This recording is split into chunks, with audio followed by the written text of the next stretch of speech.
Hi everyone. I didn't give forewarning for this live, but I'm going through the comments and I figured that I should just come live to help better answer the questions. And hopefully some people will pop on to ask more live questions. But I want to help you understand how to interpret trackers for greater success.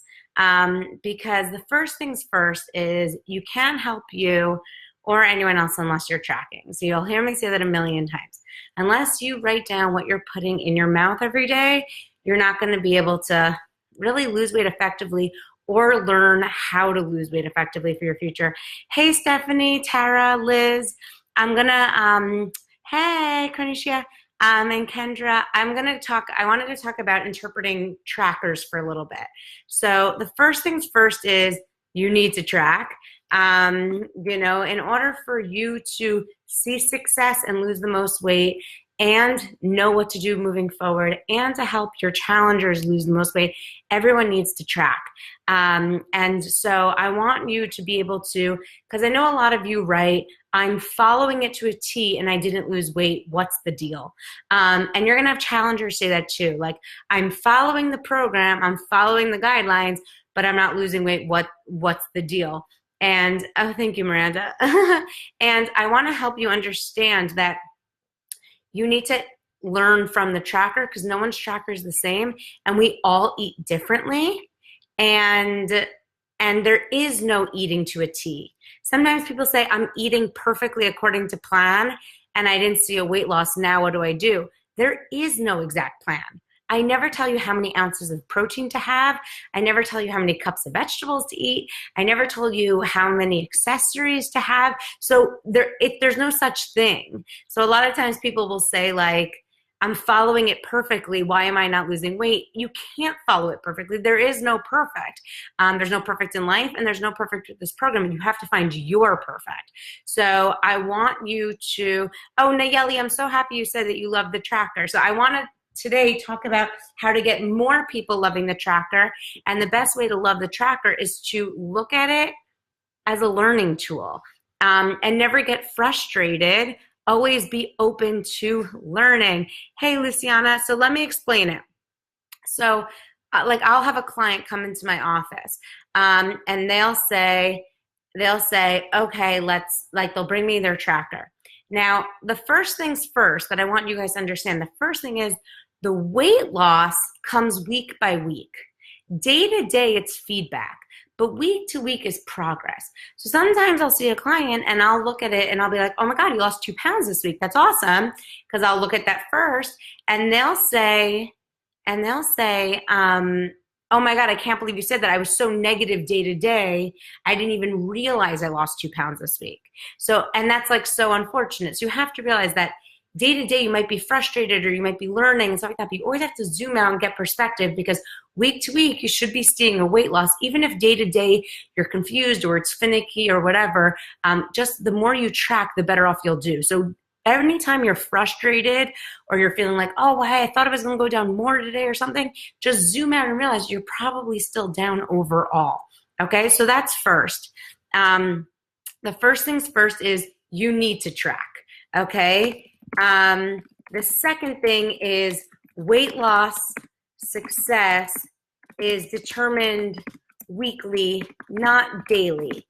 Okay, daily is just feedback. The third thing, if you feel, oh, there is no perfect, okay, it's all about defining your perfect, okay? And the fourth thing is if you're trying to help a challenger or you're trying to help yourself and you can't figure out what's making it go up or what's making it go down, the one word that the one thing I look for are open-ended foods. So anytime someone is frustrated with their weight loss or doesn't know why they're not losing weight, I tend to see words like grapes or pasta or cookies or even like healthy food like guacamole. And it's not that these foods are bad, but they're open-ended. There's a tablespoon of guacamole and there's a quarter cup of guacamole. They're very different. There's 10 grapes and there's half a container of grapes while you're unpacking the groceries.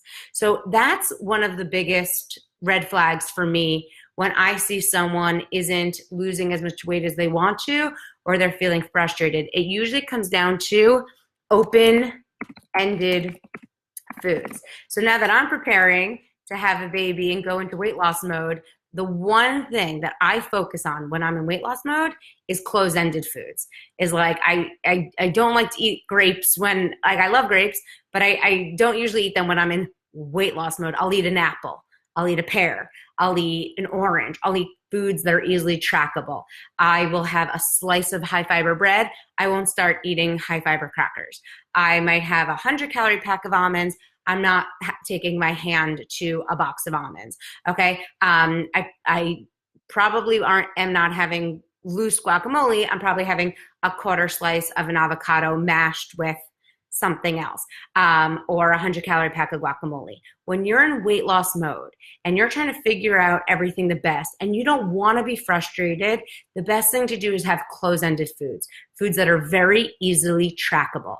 And when you have a challenger or you yourself are confused by your weight loss, you might see in your tracker, you write foods like wine. How much wine?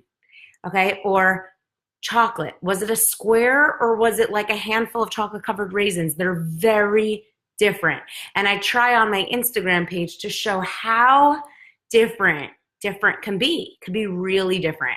So I really, really, really recommend when you're trying to analyze your tracker or someone else's tracker, I always have a red flag up for open-ended foods.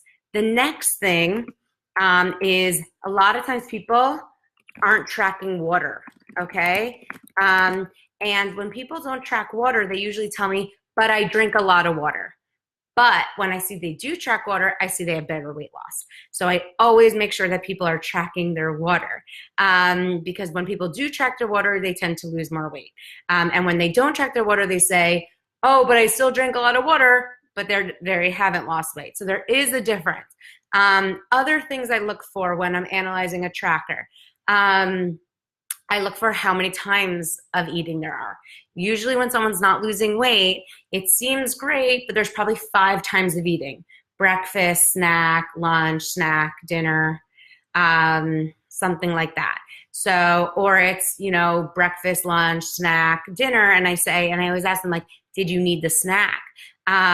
Because sometimes, and I don't ever like to tell someone not to have something. I never tell someone, I'll never tell a client, like, I see you have 2 snacks here, like, let's take them out. I'll never say that. But I do like to ask questions. I see you have 2 snacks here. Do you think you need them? And I like them to come up with it. I like you to come up with it. It's like why I like Dinteo. Do I need this eating opportunity? Because if I have to tell myself, Alana, don't eat that, it makes me want to eat it more. But when I inquire, like, do I really need that? It makes me really question it without judgment. And I find that to be a lot more impactful. So when a client or a customer or you are analyzing yourself and you're trying to see, like, oh, I have this snack, you got to ask yourself, is it habit or is it hunger? Are the snacks habit or hunger? Okay. And this could be about, like, your post-workout snack or your, like all your post-workout, pre-workout, all these things. Like, do you really need it? Or you feel like you need it because you read it in Men's Health magazine or Women's Health magazine? Like, you got to ask yourself these things, because it could be the smallest little thing that's holding you back from a weight loss day and making you feel frustrated. So I really, really, really recommend you kind of ask yourself, like, is that habit or is that hunger? Like, do you feel like you had that because you needed it, or did you actually need it? So it's different. What's it based on? So other things is someone wrote that they went on vacation for 4 days and they gained 4 pounds, and they had wine and all these things, but they're frustrated because they feel like they were plating it while on vacation. If you're eating at a restaurant or you're on vacation, it's frustrating because you feel like you're making better choices than maybe the people you're with, or maybe that you made before. So imagine if you can gain 4 pounds on vacation in 4 days, imagine how much you were probably gaining before this was when you weren't going on the scale and aware of it, probably a lot more. A lot of it is probably salt. The restaurants like to do so many weird things to our food. They don't just make a steak. When I make a steak at home, I put it on the grill. If you watch the Food Network, when they make a steak on the Food Network, they're basting it in butter. It's totally different. So, I mean, you gotta, like, for yourself and helping others, are there restaurants involved? Because restaurants are tricky. Are there restaurants involved? Because restaurants are tricky. What else are my top things in looking at a tracker? Time. 7 is times. Later dinners usually make the scale go up. So sometimes people will say, I didn't eat as well today, but the scale went down. Now I'm confused. Well, it's like maybe you didn't eat as well, but maybe you had like a 5 p.m. dinner, and even though you said like you had treats, you had like 4 M&Ms and a light dinner around 6, and the other night you're eating like this really salty, bigger dinner at like 8, and so you're kind of confused why the scales said different things. So there's so many things to look at in the tracker. Timing, constipation. Are you going to the bathroom? Like one person wrote who said that she gained 4 pounds in 4 days on vacation. A lot of people wrote, were you going to the bathroom regularly? Because traveling can cause constipation. Huge reason why the scale could go up. So bathroom habits, sleeping. I'm seeing a lot of you writing that you like notice that sleeping causes you, the more you sleep, the more weight you lose. So I love that. So what other questions you have? So Mindy said, what's a good time for dinner? I don't like to give someone a time because let's say you don't get home till 7. I'm not going to tell you have dinner at 6 if you're in a meeting at 6. So, it's really up for you to write down your times that you're eating dinner in the tracker and find out what your best times are. I would love to have dinner every night at 5, but that's not usually realistic for me. Sometimes it's 7:30. And so the one thing I have to tell you is that if you're eating dinner later, you also have to question how much you need, right? So that's important to think about is, are you eating dinner at 6 and you might want to have, 6 shrimp and a whole bag of cauliflower rice and a jarred marinara sauce and Parmesan cheese, make sure you're full and satisfied so you can be dinner and done. That's one thing. Now, let's say you drank a ton of water, you maybe had some baby carrots, but you had to run a couple of errands, and you're now not having dinner till 8 o'clock when you get home. Do you need 6 shrimp? Maybe now you only need 5. And because you're going to sleep sooner and you don't want to go to sleep feeling stuffed, so you can, feel more regular. So you have to use that intuition, and you have to ask yourself questions like, well, now it is really late. I'm going to bed. What do I really need right now? And I want to let you guys know, this is a skill, and being that aware of what your body needs is one of the most amazing, rewarding skills ever that you're going to absolutely love, but it's an acquired skill, and you don't have it 2 weeks into the program. So right now, the best recommendation I can give you is just write everything down. If you bite it, write it. If you drink it, ink it. The more you write down, the more you go on the scale, the better you'll have information for pulling out these patterns and figuring out your best system. Okay? So you need to, all these first 3 weeks are about is inputting as much information as possible in the tracker, and you will see you will come up with these patterns. You will start being like, oh my God, it is zucchini noodles. I need 3 zucchinis and I need 6 shrimp and I need that, and I always drop weight the next day, and you'll start loving it. And then you'll start seeing, like, a lot of you write to me like, are peas in FFC or beans in FFC? Like, I mean, I feel like it's the food lists really answer a lot of it. Someone this weekend asked me, is papaya and dragon fruit in FFC? I didn't double check with the food list, but I'm shocked if they're not on. But they're fruits, like fruits or FFCs. But at the end of the day, even if you don't have that answer immediately from me or someone at Beachbody, you'll learn from the tracker if it works from you. And you have to be patient and open to learning to see that, like, oh, when I have papaya at lunch, the scale goes down. I want to get more papaya. Like, you'll start discovering what works really well for you. And then someone asked, are beans at dinner and FFC? And someone else wrote, like, someone wrote, are peas and FFC? And another person responded within our group, said, sugar snap peas are a veggie. Peas are an FFC. I realized that really quickly when I had peas at dinner and I gained weight the next day. I kind of realized why. And so it's like, I want you guys to understand that more important than plated, more important than the food list are your personal experiences. Plated is a suggestion, it's a recommendation, but ultimately each of us are different. And we're all going to have different patterns. We're all going to have different dinner times that work for us. We're all going to have different proteins. We're all going to have different accessories. We're all going to have to come up with our own, and everyone has to realize that. So this is a learning process, and that's why more people lose weight in month 2 than month 1, because month 1 is about learning. Month 2, you'll go into melting mode. You'll figure out your best system, and it'll just start shedding off of you. But you have to be open-minded and patient with the process. And women, like if you're getting your period, you have to understand like what that pattern brings for you. So we're all different. Okay. Yes, Saudi, tracking is the blueprint. So I'm going to post this. And the other thing I want to talk about, and then I want to take a million questions. The other thing I want to talk about is, so I wanted to go through like how to analyze a tracker best.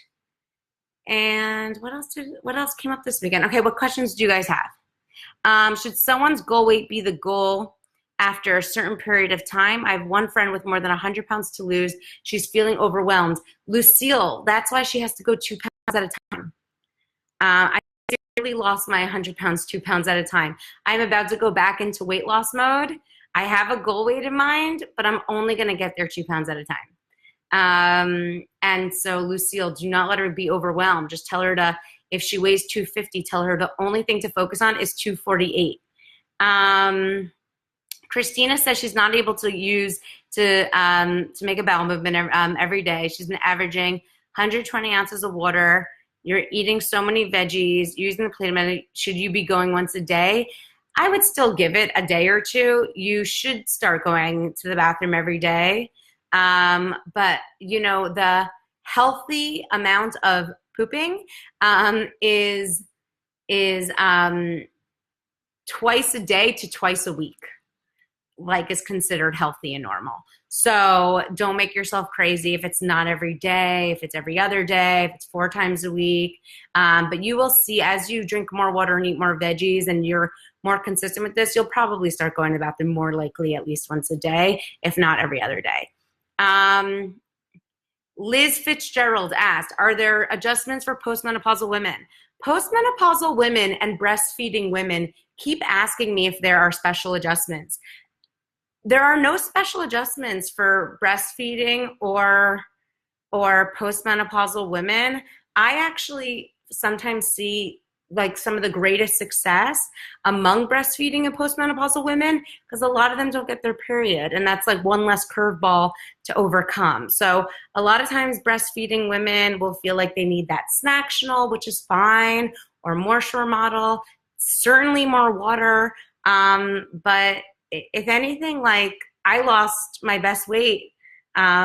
I lost, 50 pounds in 6 months when I was breastfeeding my daughter. I plan to do it again this time. I work with so many postmenopausal women who do incredibly well with the program.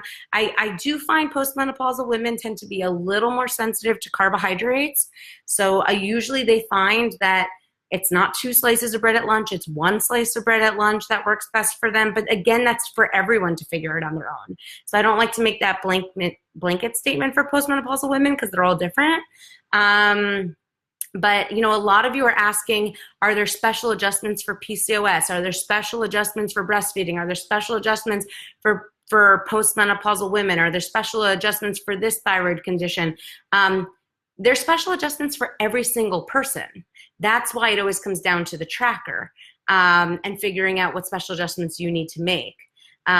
So, you know, if you feel like you need to make a special adjustment and you need 2 hard-boiled eggs as your snack, or 3, or you need more veggies here, or you need more water here, then you have to make those adjustments. But there's no real template of adjustments that I would make for you. I would say, you know, kind of figure them on your own. A lot of people are asking me, like, there are some vegetables that give me indigestion. So then you have to make those modifications and choose the vegetables that don't give you indigestion. And again, a lot of that intuition will come out by you using the tracker. So what about women in perimenopause? So, like, again, it comes down to, if you're sweating a lot, if you're going through menopause and you're sweating a lot and you're having hot flashes, you'll need more water. So, you know, I would definitely consider that. And I would use your tracker and you see, like, which food patterns are working best for you. Rachel's saying, are there special tips for hypothyroid? No, we've had dozens and dozens of women and men do the program with hypothyroid and lose a lot of weight by using the tracker, being patient, and figuring out their best system. Okay, Ayelet Rab said she gained a pound this week. She's tracking 3 weeks. She lost 4 pounds the first 2 weeks and then gained a pound back. Okay, if you guys are confused, as to, like, why you gained a pound, I need you to post your tracker. Okay, I need you to post your tracker, and I want you to go back to what I just posted here, which is what I look for when analyzing a tracker. First is that you are tracking. Second of all is that you're looking at total weight loss success biweekly, not necessarily daily. Daily is just feedback. 3 is understand that there is no perfect. So never get frustrated and say, I ate perfectly and didn't see weight loss, because there is no such thing. Be open to learning and figuring out what your perfect is. 4 is, Ayelet Rab, I want you to listen to this, is 4 is, were there open-ended foods? Grapes, wine, crackers, nuts, peanut butter, like shredded cheese, like all of these are open-ended foods that I usually see people are frustrated or awakened when these words come up without any specific thing. So, like, when people write cookies and they don't write 1 cookie, 2 cookie, where's it from, what's going on? Wine, was it 5 ounces? Was it 20 ounces? What was it? Okay. 6 is kind of asking yourself, like, the pre-workout snack, the post-workout snack, whatever snack, like, was it habit or was it hunger? Did you need it? Asking yourself, were there restaurants involved? If there were restaurants involved, it could go up no matter what, even if you feel like you ate so perfectly, just because, like I said, there's so much sneaky salt and butter in that. And also, you have to analyze times. What times did you eat? Have you been going to the bathroom? And how much are you sleeping? So there's a lot of questions you need to ask yourself before you get frustrated by a weight gain, okay? So Jennifer said, there are people who don't like eating breakfast. So do people who don't like eating breakfast or have a hard time eating breakfast, how to give them suggestions. So here's the thing with breakfast. If people are nauseous by breakfast and don't want to eat breakfast, I don't force anyone to eat breakfast. I recommend breakfast, but I don't force people to have a breakfast. What I do realize is that when people say they don't like breakfast, it's usually because they're eating too much late at night. And when you eat too much late at night, you don't have an appetite for breakfast. So when anyone tells me they're not eating breakfast, they don't like breakfast, my big question to them is, are you dinner and done? What time are you eating dinner? What are you having for dinner? Because the goal is to have a lighter dinner and eat more throughout the day and less at night. And usually when I focus on that, we get an appetite for breakfast. So I recommend that. Okay. Kate, a lot of people are asking, Kate Stewart, and a lot of people are asking, like, the scale went up later in the day. Never weigh yourselves later in the day. You can't pay me to go on the scale after the morning. Okay, only go on the scale first thing in the morning after using the bathroom. You do not want to go on the scale after lunch. You don't want to go on the scale after lunch. You don't want to go on the scale after breakfast. You don't want to go on the scale after your coffee because there's water weight. You want to go on the scale after it's been like 10 hours of not eating or drinking. So even people who are working night shifts and nurses and anyone with night shifts, like in terms of using the scale, it should be after you have not eaten or drank for at least 10, like for about like at least 8 to 10 hours. So that's your dry weight. So yes, the scale is going to go up like crazy if you want it later in the day because it's water and vegetables. It's not anything real or anything that you should be frustrated about. Holly Ann, there's no such thing as a broken metabolism. That you wouldn't be able to live. You would not be able to live with a broken metabolism. You could have a slow metabolism. So Holly Ann asked, can you have a broken metabolism? There's no such thing. If you're living and you have, like, you're living and breathing, that means that there's a metabolism happening. If you've pooped in the last week, that means you have a metabolism. But you could have a slow metabolism. Now, I have a very slow metabolism, and that's not a bad thing. So let me explain. A lot of people say they have a slow metabolism. I do too. I actually, like with everything else, I look at the positive in life. So I look at the positive of a slow metabolism means the rate in which you break down food is slower than other people. That actually means you stay fuller longer. So if you think you're like me and you have a slow metabolism, then even more so, you likely do not need to have a snack. Does that make sense? Because you break down food slower.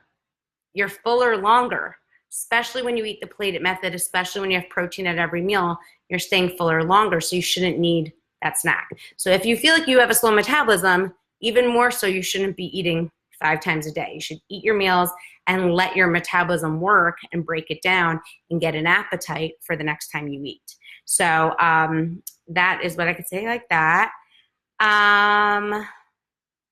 Gas. You're all saying you have gas.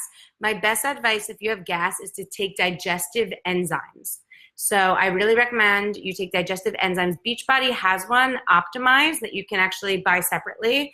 I think it was in the 3-day refresh package, but you can actually get it separately. Or you could get digestive enzymes from anywhere. There are actually some digestive enzymes in Shakeology, so I recommend having Shakeology like in the morning, because then you get those digestive enzymes in for the day. But digestive enzymes, you can buy them from any drugstore. If you take them before a meal of gassy vegetables, it will help you break down the vegetables. And it's not a permanent thing, and it's a total safe thing. It's like we have digestive enzymes, you're just taking more digestive enzymes to help break down the vegetables and reduce gassiness.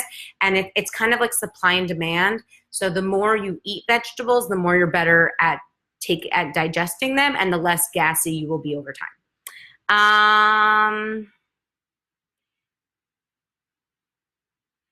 Sarah said, should this program work for people who are not active? Yes. Like they barely move. Like they sit at the desk, they barely move. Absolutely. But just know, this program takes modifications. Everyone has modifications. If you're really not active and you're really not moving, even more so, you probably don't need an extra snack or something else like that. So everyone has to, everyone can do this, whether you're active, you're not active, and whatnot. My baby is kicking. Guys, I think I am going into labor soon, so I'm trying to answer as many questions as possible. I am like really at the end here, guys. My due date's tomorrow. How quickly should we have breakfast after waking? Olga asked how quickly you should have breakfast after waking. I tend to have breakfast within an hour of getting up. Everyone's different. Shaza asked, Energize has 115 milligrams of sodium. You could totally take Energize with the 2B mindset. I think out of the 37,000 people in this group, I think like 20,000 people have Energize every day. I think that's like a real Beachbody staple, and people see a lot of success having it. I love Energize before a workout. I just also love coffee, so sometimes I try to be careful not to make it too jittery. What other questions? Okay, Beatrix asked, if we work out first thing in the morning, should we split up our breakfast, plate it? Everyone's different. So if you work out first thing in the morning, some people like to have a full breakfast before. Some people like to only have water and energize before and a full breakfast after. Some people like to have like an apple before and recover or Shakeology afterward and split it up. So everyone has to use their own thing. Yeah, guys, I feel like I'm winded. I'm so sorry. I'm so pregnant. I love you guys so much. I want to make sure I answer all your questions just in case I become unavailable for a minute. But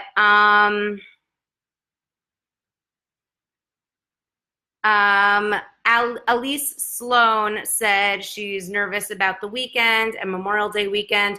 All I could say is that you have a lot of time between now and Memorial Day weekend to lose 1 to 2 pounds even before then, and go in with a plan. Bring a lot of raw snackable veggies with you. Bring tons of water. And I want to give you guys one last bit of advice. Thank you, Leah. I want to give you guys, Jesse asked about probiotics. There's absolutely no harm in taking probiotics. I love probiotics. I recommend probiotics. There's probiotics in Shakeology, which is great. Carissa, thank you. Okay, I'm gonna close. I want to end you guys off with one. Oh my gosh, Kenny, you're race to having a baby. Okay, I want to close with one bit of inspiration, which I think is really fun. I have a family member doing the 2B mindset, and he's rocking it. He's doing so well. And we were at a very tempting meal together today, and there was a lot of temptations everywhere. And I'm telling him, like, just stay focused, just stay focused. And I came up with something that I think is really cute. So I want you all to play the game. There aren't a lot of people live on now, but I want you guys to play this with me. Okay, in your head, I want you to think of your goal weight.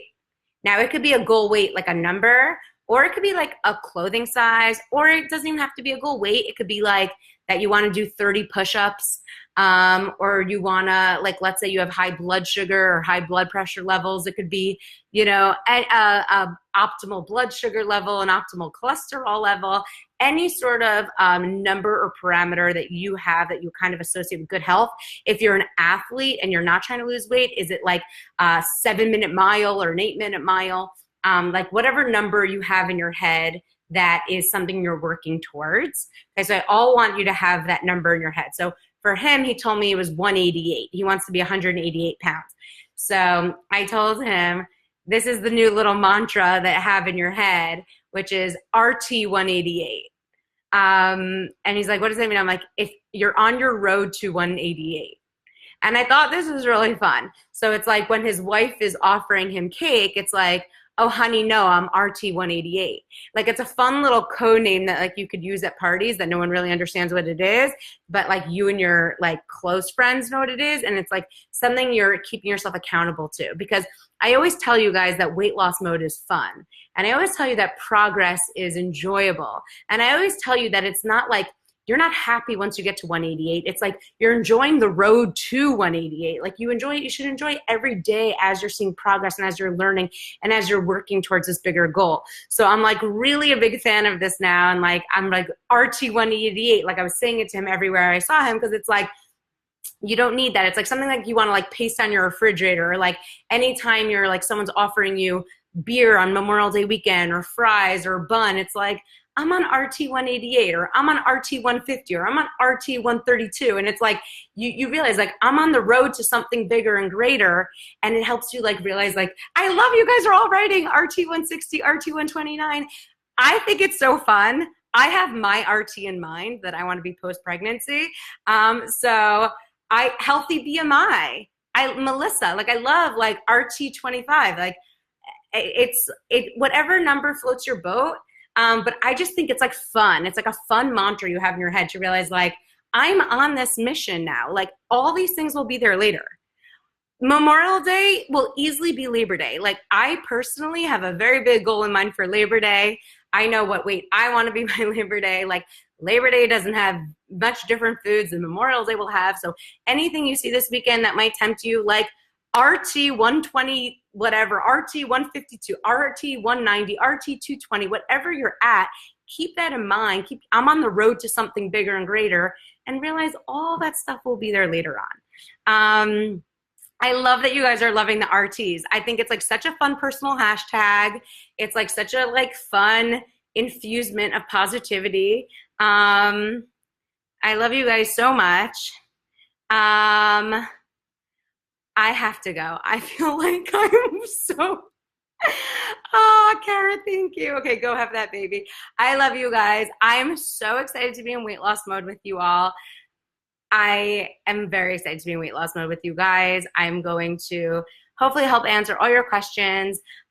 Just know, like, all your questions, like, is this an FFC? Is that an accessory? Is this a good time to eat dinner? What do I do if I have this schedule? When should I eat my snack? When should I have all of those questions? Just know, with tracking and with patience and with an open mind to learning and growing and progressing, you will get the answers. And the more you write down, the better off you'll be. Okay. I love you guys so much. Have the greatest night, and keep kicking butt. Mwah.